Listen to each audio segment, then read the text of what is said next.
আল্লাহ পাকের দরবারে লাখো কোটি শুকরিয়া যে আজকে আমরা রংপুর বিভাগীয় শহরের অন্যতম একটি শিক্ষার প্রাণকেন্দ্র বেগম রোকেয়া বিশ্ববিদ্যালয়ে মসজিদের মধ্যে এভাবে খোলামেলা দিনই দার্সে বসতে পেরেছি, হালাকায় বসতে পেরেছি, আলহামদুলিল্লাহ।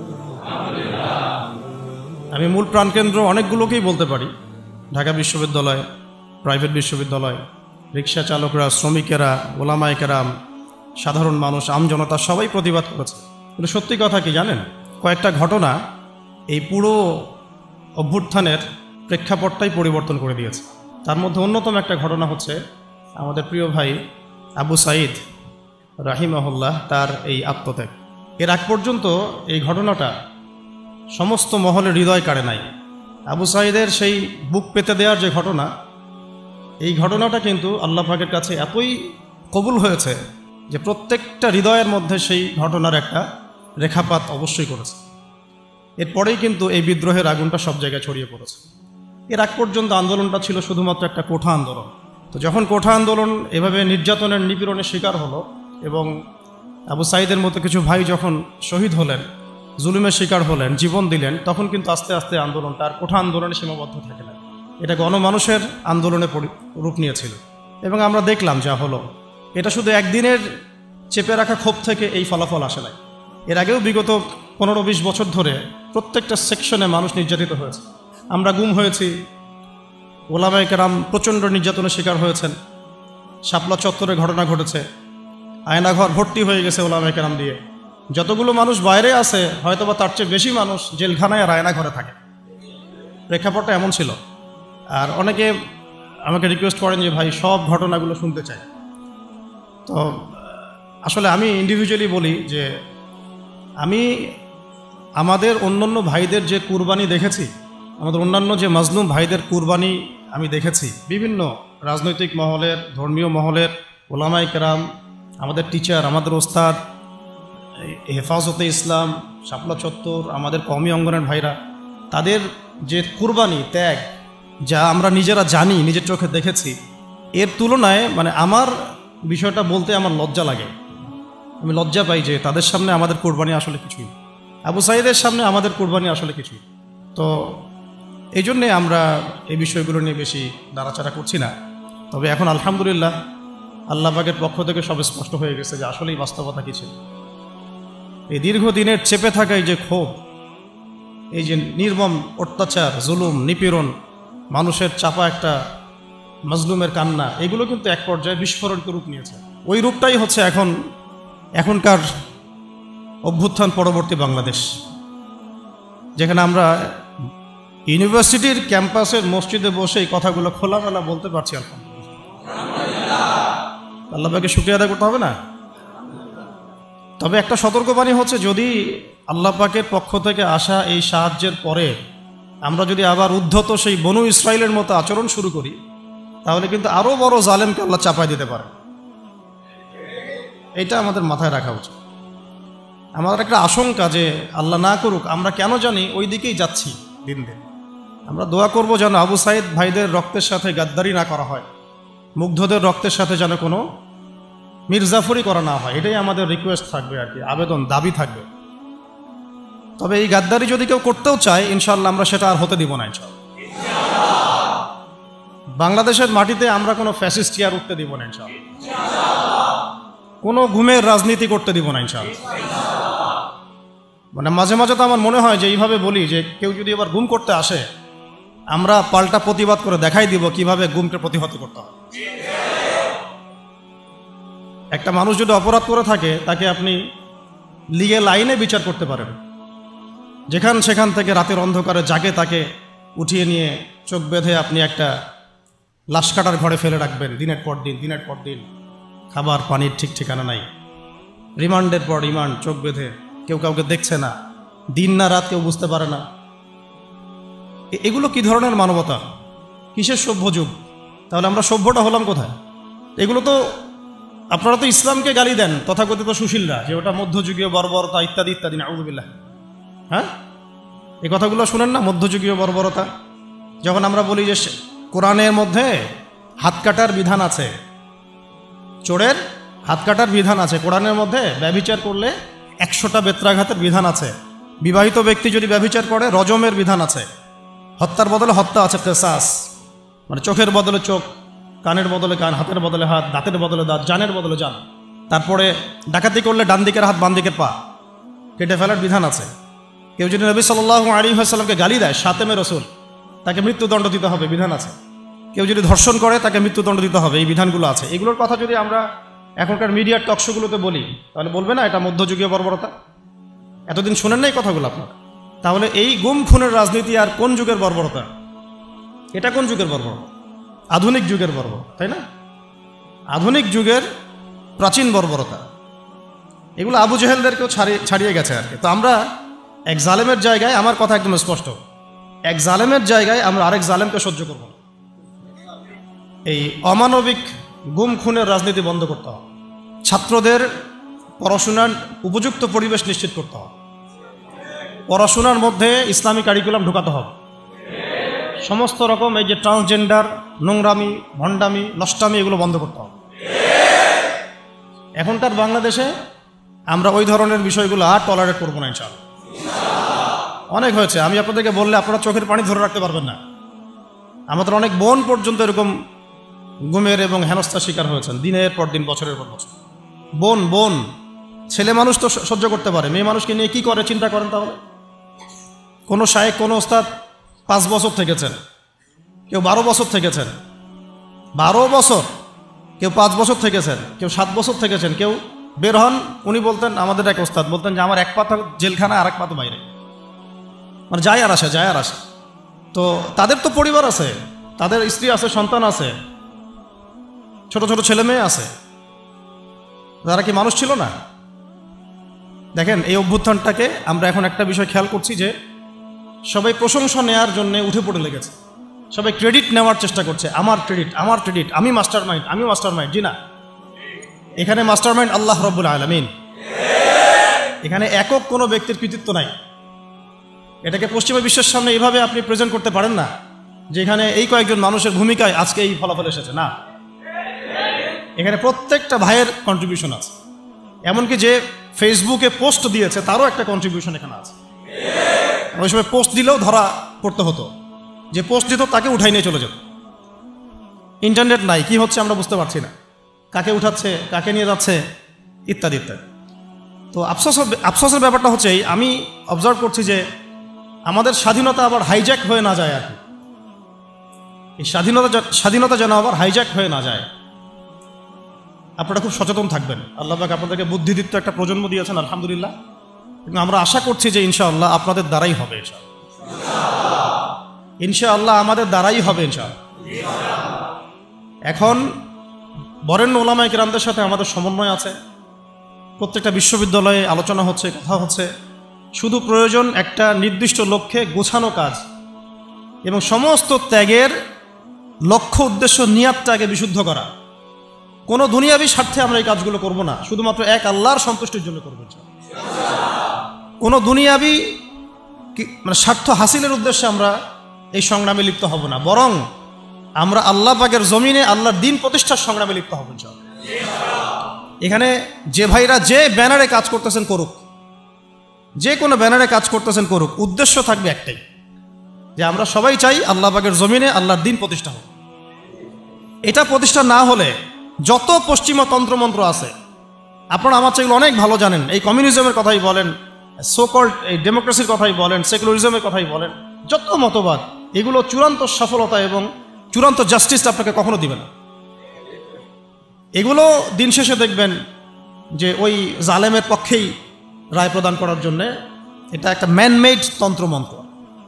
এই যে মেয়েটার কথা বলছি, ও তখন অনেক ছোট, আমার সাথে ওর খুব, ও আমার ছেলে তো খুব, মানে আমি যখন ছিলাম না তখন ওর আম্মা বলে আর কি, যখন পরে আসছি তখন বলছে যে রাত্রেবেলা আমার ছবি নিয়ে থাকতো আর বলতো যে তোরা আমার বাবাকে নিয়ে গেছিস, তোদেরকে মাইট দিব। এই ইমোশনগুলোকে আপনারা বুঝতে পারবেন? কেউ বুঝতে পারবেন? এরকম আমাদের অনেক ভাই 5 বছর 7 বছর, কেউ তো এমন হয়েছে 10 বছর ওখানেই ওই অবস্থায়, তারপরে তাকে ওই ক্রসফায়ার দিয়ে মাটির তলে পুঁতে ফেলাই দিয়েছে, শেষ। একটা কথা বলতে চাচ্ছি যে এখানে আমরা ক্রেডিট নেওয়ার জন্য কেউ যেন প্রতিযোগিতায় লিপ্ত না হই। এখানে প্রশংসা পাওয়ার যোগ্য সেই প্রত্যেকটা মানুষ যারা এখানে কোনো না কোনোভাবে কন্ট্রিবিউট করেছে। এই আগুনটা একদিনে জ্বলে ওঠে নাই, এই আগুনটা জ্বলার পিছনে একটা দীর্ঘদিনের জুলুমের ফলেই মাজলুমের পক্ষ থেকে এই আগুনটা জ্বলে উঠেছে। তো আমরা একটু মূল আলোচনায় আসব এবং আপনাদের উদ্দেশ্যে আমি কি আলোচনা করব এটা ভাবছিলাম। আর এখানে যতবার আমরা যাওয়া আসা করতেছি একটা কথাই খালি মনে পড়ছে যে এটাই সেই জায়গা যেখানে আমাদের ভাই এভাবে জীবন দিয়েছে, সারা দুনিয়ার মানুষ এটা দেখেছে। এখন আসেন মূল আলোচনায় আসি। আমরা আপনাদেরকে একটা মেসেজ দিতে চাই। জীবন দেয়ার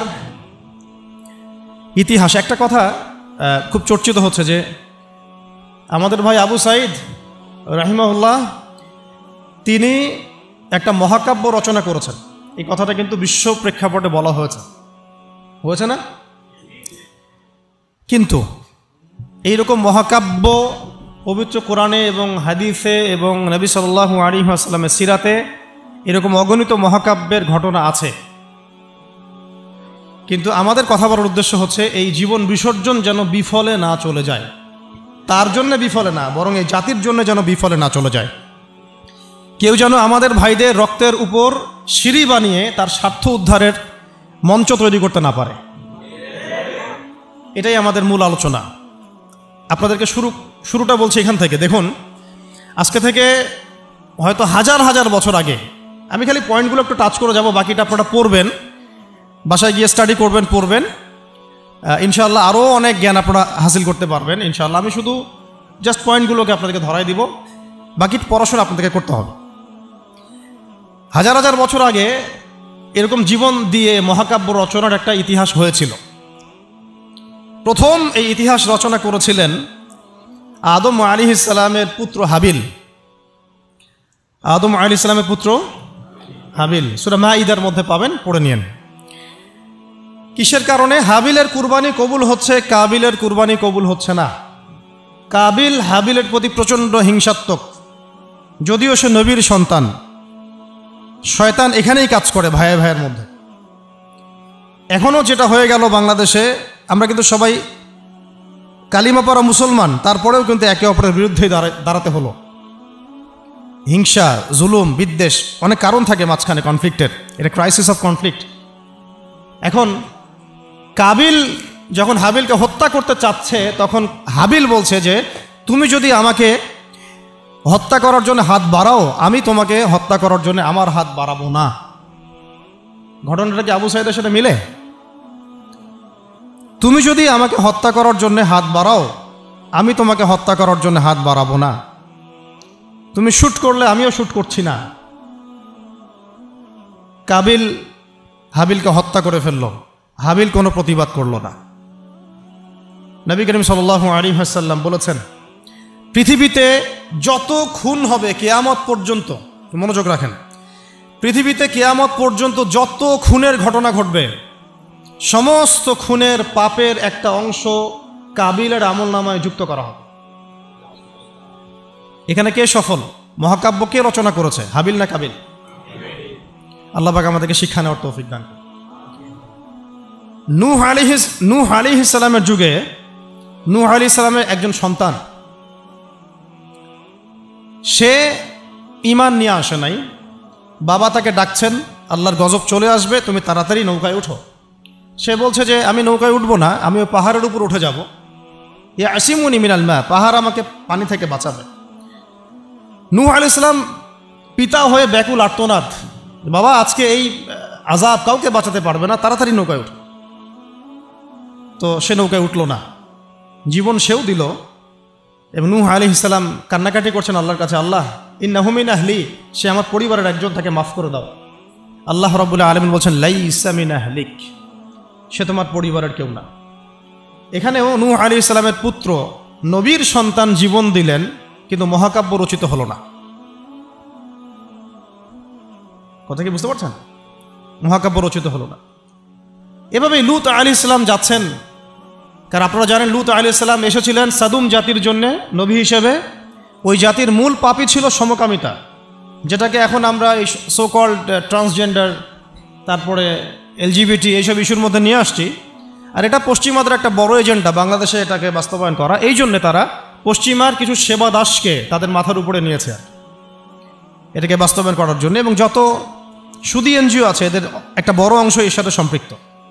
কয়দিন পরে যদি দেখা যায় যে ক্লাসরুমের মধ্যে আপনারা বসে আছেন, ডানে বামে এলজিবিটি লোকজন বসে আছে, অবাক হওয়ার কিছু নাই। ওইদিকেই জাতিকে নিয়ে যাওয়ার চেষ্টা তারা করছে, কিন্তু ইনশাআল্লাহ আমরা সেটা হতে দিব না। আমরা সেই লূত আলাইহিস সালামের যুগে আল্লাহর পক্ষ থেকে যে শাস্তি আসছে, ওই শাস্তিকে আমরা আসতে দিব না ইনশাআল্লাহ।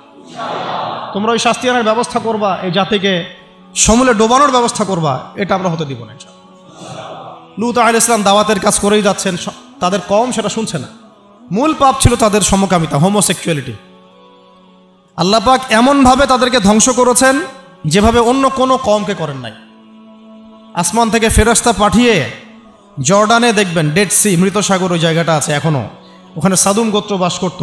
পাখা দিয়ে ফেরেশতারা তাদের পাখা দিয়ে ওই জায়গাটা এইভাবে উঠিয়ে আসমানে উঠিয়ে আসমান থেকে পাথর বর্ষণ করে এদের সবাইকে থ্যাতলা করে আবার উল্টা দিকে দাফন করে দেওয়া হয়েছে। এমন শাস্তি পৃথিবীর ইতিহাসে কাউকে দেওয়া হয় নাই।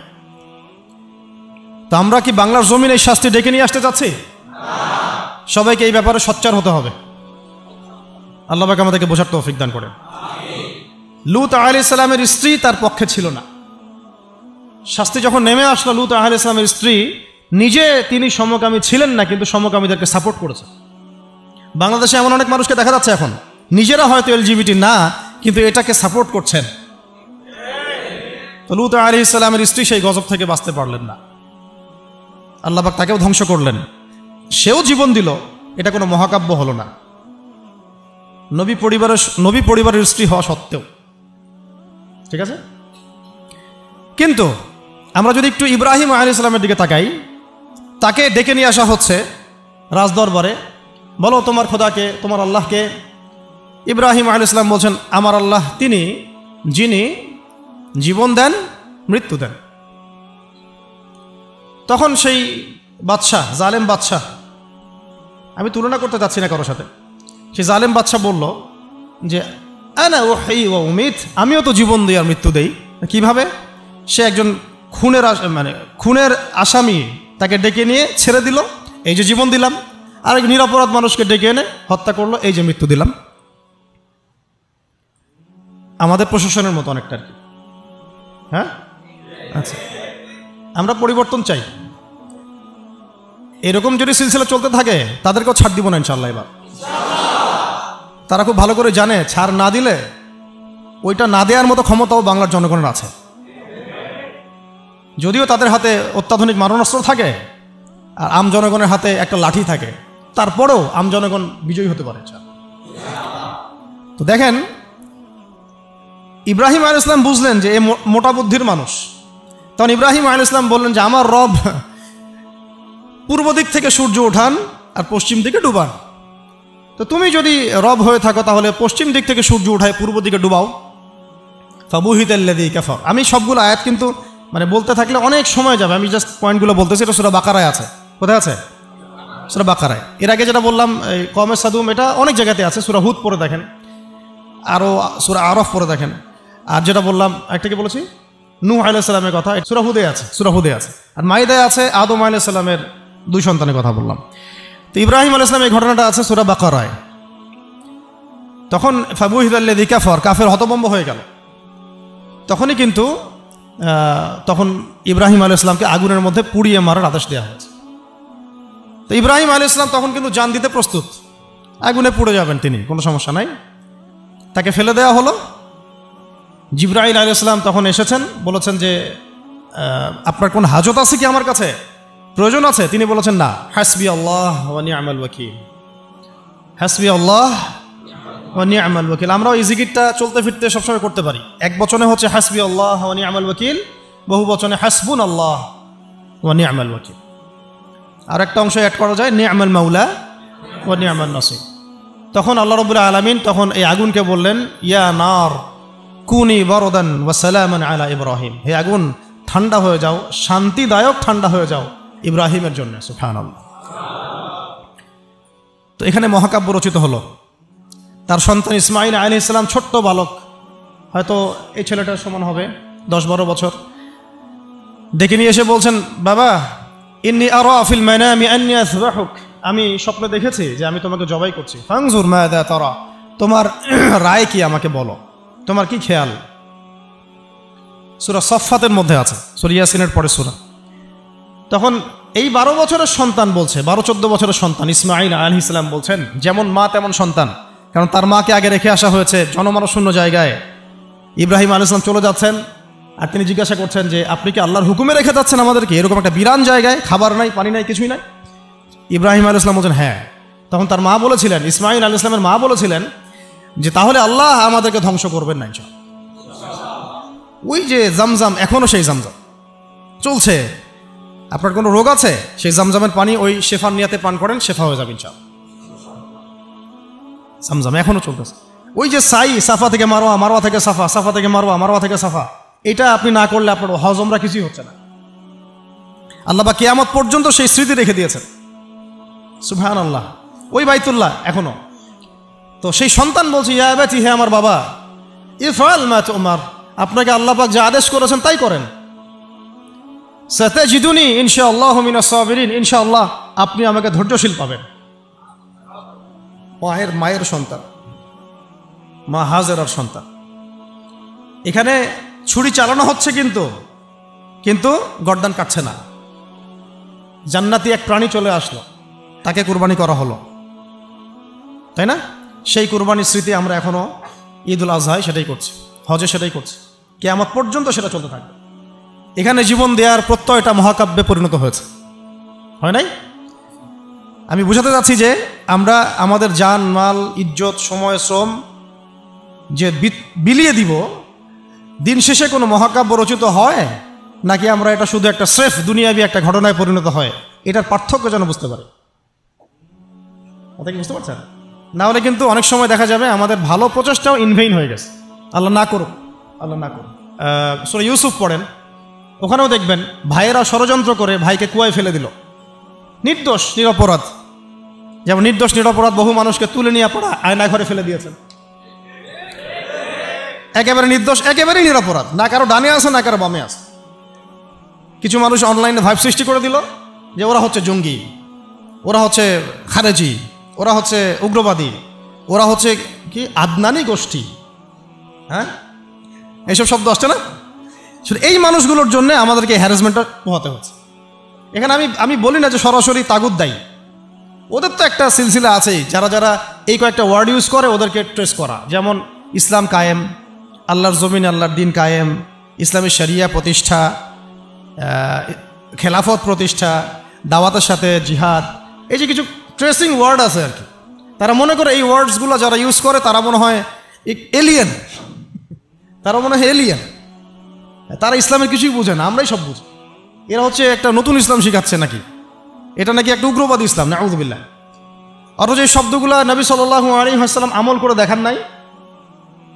নবী সাল্লাল্লাহু আলাইহি ওয়াসাল্লাম আল্লাহর জমিন আল্লাহর দিন কায়েম করেন নাই, তিনি দাওয়াতের সাথে জিহাদ করেন নাই, তিনি কি ইসলামী খিলাফা কায়েম করেন নাই?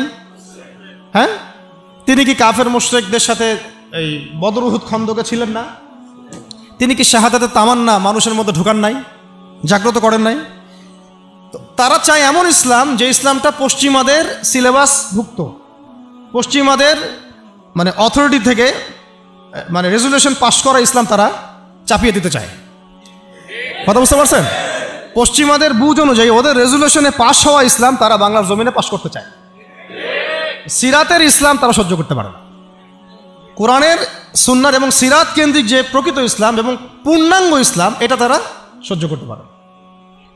দেখেন বাংলাদেশে এই যে কনফ্লিক্টটা হলো, এটাও তো একটা কনফ্লিক্ট হয়েছে, তাই না?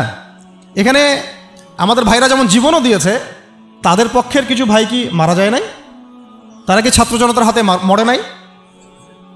বলেন। দেখেন গণতান্ত্রিক ভাষায় এটাকে নিয়ে কিন্তু কেউ সমালোচনা করতেছে না, করতেছে?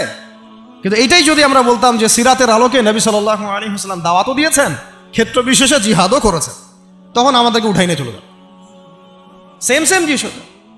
আপনি তো কনফ্লিক্টেই গেলেন, এখানেও তো মারলেন, এখানেও মরলেন। আমরা বলছি না যে এই মুসলিম কান্ট্রিতে, বাংলাদেশের এই চলমান প্রেক্ষাপটে, এই কান্ট্রিতে ওই রকম সশস্ত্র জিহাদের প্রেক্ষাপট তৈরি হয়েছে, এটা আমরা বলবো না, বললে ভুল হবে। এরকম প্রেক্ষাপট বাংলাদেশে এখনো তৈরি হয় নাই, এখন তৈরি হয় নাই। হ্যাঁ, যদি কোনো কুফার আমাদেরকে অ্যাটাক করে তখন তৈরি হবে, ঠিক আছে? আমরা চাচ্ছি না এটার জন্য কেউ প্রত্যাশী থাকুক, এটাও ঠিক না, কিন্তু বাংলাদেশে ওই প্রেক্ষাপট তৈরি হয়নি। কিন্তু সিরাতের পুরো বিষয়টা মানুষের মধ্যে জানা দরকার আছে না নাই? যেমন বাংলাদেশের মানুষ নামাজ শব্দ চিনে, রোজা শব্দ চিনে, হজ জাকাত এতটুকু চিনে, কিন্তু এরা শরিয়া আইন বুঝে না, খিলাফা বুঝে না, দাওয়াত জিহাদ এগুলো বুঝে না, তাই না? আমর বিল মারুফ নাহি আনিল মুনকার অনেকে বুঝে না, পূর্ণাঙ্গ ইসলাম ইকামতে দিন এটা তারা বুঝে না, কিন্তু নামাজ শব্দ তারা পরিচিত, চোরের হাত কাটতে হবে এটা তারা পরিচিত। আর কিছু মানুষ আছে যারা শরিয়া চায় না এই কারণেই যে শরিয়া যদি বাস্তবায়িত হয় তাহলে তারাই ব্যক্তি জীবনে পাপ করতে পারবে না, এই জন্য তারা শরিয়া চায়। সে তো নিজেই চোর, সে তো চাইবে না যে হাত কাটার বিধান চালু হোক, সে তো নিজেই দুর্নীতিবাজ, ও তো চাবে না যে এটা চালু হোক। এই আর কি, সবাই জেনা করতে চাচ্ছে, সবাই সুদ খাইতে চাচ্ছে, তাহলে এগুলো চালু হলে তো সমস্যা। তো মূল প্রসঙ্গে আসি যে দেখুন, পশ্চিমাদের এই বোঝানো এবং শেখানো ইসলাম প্রকৃত ইসলাম নয়, কশ্চিনকালেও নয়। প্রকৃত ইসলাম সেটাই যেটা কোরআনে থাকবে, হাদিসে থাকবে এবং নবী সাল্লাল্লাহু আলাইহি ওয়াসাল্লামের সিরাতের মধ্যে থাকবে, এবং যার উপরে সাহাবায়ে কেরাম আমল করে দেখিয়েছেন সেটাই প্রকৃত ইসলাম। নতুন করে কোনো মডারেশন অফ ইসলামের কোনো সুযোগ নাই। আমরা খুব আফসোসের সাথে লক্ষ্য করছি যে কিছু মডারেট ইসলামপন্থীদেরকে পশ্চিমারা মাথার উপর উঠাচ্ছে এখন, তাদেরকে আবার এমনভাবে রিপ্রেজেন্ট করতেছে মনে এরাই ইসলাম বুঝে, আমরা আর কিছুই বুঝি না। তা আসেন আমার সাথে লাইভ ডিবেটে বসেন না, আমার সাথে পুরো জাতির সামনে লাইভ ডিবেটে বসেন। এই যে কিছু বাউল মার্কা, লালন মার্কা ইসলাম যে প্রচার করতেছেন, এগুলো যে একেবারে সারাসার যেগুলো একটা বিভ্রান্তি, গোমরাহি এবং পথভ্রষ্টতা, এটা নিয়ে তাহলে পুরো জাতির সামনে বসেন আমাদের সাথে। যদি জাতির সামনে বসতে লজ্জা পান তাহলে মাদ্রাসায় এসে বসেন, আমরা বুঝাই। এটাতে রাজি না। পশ্চিমারা বুঝাইছে যে ইসলাম, সেই ইসলাম তারা বুঝতে চায়। কিছু মানুষের কথা এতই মানে চাইল্ডিশ, প্রিম্যাচিওর, যে আপনারা কি শরিয়ার কথা বলে, পূর্ণাঙ্গ ইসলাম প্রতিষ্ঠার কথা বলে, ইসলামী আইনের কথা বলে দেশটাকে কি আপনারা সিরিয়া বানাতে যাচ্ছেন? দেশটাকে কি আপনারা আফগানিস্তান বানাতে যাচ্ছেন? এরকম কথা আসতেছে অনেক। তো সিরিয়া কি মুসলমানদের হাতে এই অবস্থা হয়েছে, নাকি সিরিয়া পশ্চিমাদের হাতে অবস্থা হয়েছে? উত্তর দেন। সিরিয়ার গৃহযুদ্ধটা কি মুসলমানরা লাগাইছে, না এই গৃহযুদ্ধের পিছনে পশ্চিমাদের এখানে ষড়যন্ত্র ছিল? আফগানিস্তানের এই ব্যাটেল কি আফগানিস্তানের মানুষ নিজেরা লাগাইছে, না পশ্চিমারা এসে এখানে মাথা ঢুকাইছে তারপরেই শুরু হয়েছে? রাশিয়ানরা যখন এখানে আসছিল এই আফগান কন্টিনেন্টে, তখন তারা অস্ত্র হাতে নিতে বাধ্য হয়েছে। পশ্চিমার আমেরিকা যখন আসছে, ন্যাটো যখন আসছে, তখন তারা আবার অস্ত্র হাতে নিতে বাধ্য হয়েছে। তা এখানে কি এই কনফ্লিক্ট, এই ক্রাইসিসের জন্য কি মুসলিমরা দায়ী? তাহলে এই কথা বলেই বা কি প্রমাণ করতে যাচ্ছে? তো ওরা যদি কোনো জাতির মধ্যে বিভাজন সৃষ্টি করতে চায়, বিশৃঙ্খলা সৃষ্টি করতে চায় এবং গলদ ইসলাম প্রতিষ্ঠা করতে চায়, আদর্শের খেলাফ কোনো আদর্শ বাস্তবায়ন করতে চায়, তখন কি সেই জাতির লোকেদের অধিকার নাই এটা নিয়ে কথা বলার, এটা নিয়ে প্রতিবাদ করার? এবং তারা যদি সামরিক হস্তক্ষেপ করে তখন কি ওই জাতির উপর ওয়াজিব না ওদেরকেও সামরিকভাবে ডিফেন্ড করা? নাকি ওই সময় আমরা দাওয়াতের কথা বলবো? আমাকে বলেন, আপনারা কি ফিলিস্তিনে এখন দাওয়াতের কথা বলবেন? ফিলিস্তিনের যে অবস্থা, গাজার যে অবস্থা, ওখানে কি আপনি শুধু দাওয়াত আর তাবলিগের মেহনত করবেন? বলেন তো।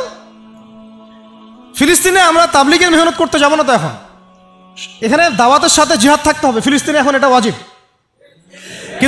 কিন্তু বাংলাদেশের মধ্যে আমরা এখন দাওয়াত তাবলিগের মেহনত করব, কারণ এখানে এখন সশস্ত্র জিহাদের অবস্থা নাই। এই তো আমাকে প্রেক্ষাপট বুঝতে হবে। তো কিছু মানুষ আসলে চিন্তা করে কি, ইসলামটাকে এইভাবে চিন্তা করে, ইসলাম মনে হয় একটা ওই রান্না করা হাড়ির ভাত, একটা টিপলেই মনে হয় সব বোঝা যাবে।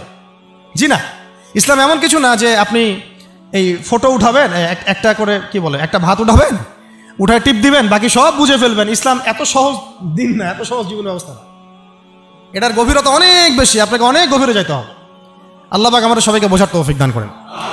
ইসলাম বুঝতে হবে কোরআনের আলোকে, সুন্নাহর আলোকে, নবীর সিরাতের আলোকে, সাহাবায়ে কেরামের বুঝের আলোকে, এমনকি পরবর্তী কোনো মানুষের ব্যক্তিগত কোনো বুঝের আলোকে ইসলাম বুঝতে চলবে। কথা ঠিক আছে? এখন আসেন ওই অনেক ভিতরে চলে যাচ্ছি আবার। এই ইউসুফ আলাইহিস সালামকে গর্তে ফেলছে কি ভাইরা না? তারপরে তিনি আল্লাহ পাক তাকে সম্মানিত করে রাজ দরবারে নিয়ে যান নাই? রাজ দরবারে যাওয়ার আগে তাকে 12 বছর জেল খাটতে হয়েছে। কত বছর? কোনো অপরাধ ছিল তার? কিছু মেয়ে তার সাথে খারাপ কাজ করতে চাচ্ছিল, তাই না? তাই না? দেখেন ইউসুফ আলাইহিস সালামের আমরা বাহ্যিক সৌন্দর্য নিয়ে কথা বলি সবাই, ইউসুফ আলাইহিস সালাম খুব সুন্দর ছিলেন দেখতে, তাই না? অর্ধেক সৌন্দর্য তাকে দেয়া হয়েছে। আমাদের নবীজি বলেছেন মেরাজের রাতে আমি ইউসুফ আলাইহিস সালামের সাথে সাক্ষাৎ হয়েছে, এটা তো জানেন। তো তিনি বলেছেন যে ইউসুফ আলাইহিস সালামকে পৃথিবীর মানে মানুষের মধ্যে যে সৌন্দর্য এর অর্ধেক দেওয়া হয়েছে। একজন সাহাবী আবার একটা চমৎকার মন্তব্য করেছিলেন যে ইউসুফ আলাইহিস সালামের সৌন্দর্য দেখে হাত কেটেছে মেয়েরা, তাই না? মনে আছে তো? হাত কেটেছে মেয়েরা। আর আমাদের নবী সাল্লাল্লাহু আলাইহি ওয়াসাল্লামের চেহারা মোবারকের নূর দেখে জান দিয়েছে সাহাবীরা, তাই না? বদরের মাঠে। তো ইউসুফ আলাইহিস সালাম কোনো অপরাধ করেন নাই, তারপরেও জেনার অপরাধে তাকে থাকতে হইল।